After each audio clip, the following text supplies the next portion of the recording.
Hey y'all, this is the Recover UR20 upper rail for the 20 series stabilizers. So Recover 2020, Recover 2080, all the different models that you might have.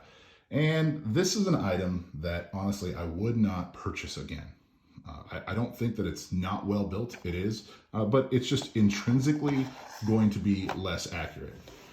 The idea here is that you don't need to mill your pistol. You can just run it like this with your red dot up top. The problem with these things, and I'm sure most of you guys already know this, but anytime you have polymer on polymer and supporting specifically, you are going to deal with issues of deformation. I don't know if you can see just that little bit right there. You can see the red dot is moving. So as you put pressure on this guy,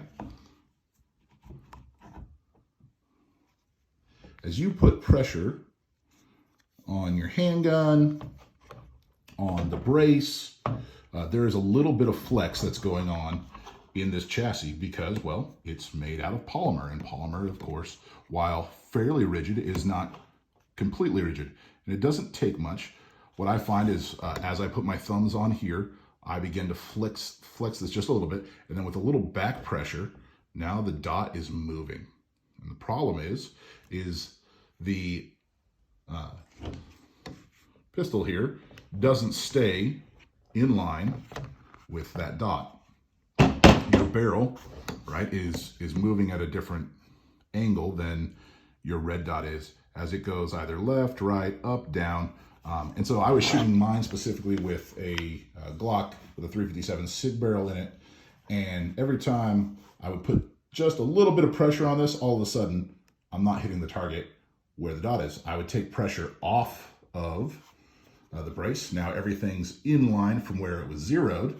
And hey, you're hitting the target great. But that's the thing, if you're using these things, and especially in a defensive posture, being able to target is super important, especially from a liability standpoint.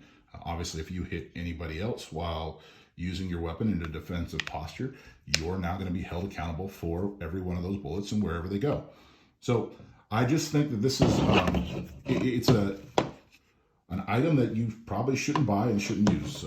If you're going to be running the 2020s, then the best option, of course, is to have yourself a pistol of some sort that has the red dot on it, milled to the weapon. That way, even as the rest of the thing is flexing, it does not cause any issues with your dot because your dot, of course, is in line with your barrel, which is housed within it. So it's the shortcomings of these items, but it's an item that, you know, it cost me 25 bucks and hopefully it'll keep you from spending that same $25 and you'll be able to spend it on something else. Right now, you can get yourself a just base slide for like $100 that's already cut for RMRs.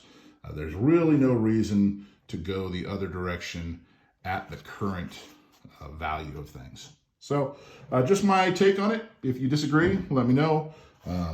Again, I'm talking just from my experience, so take it for what it's worth.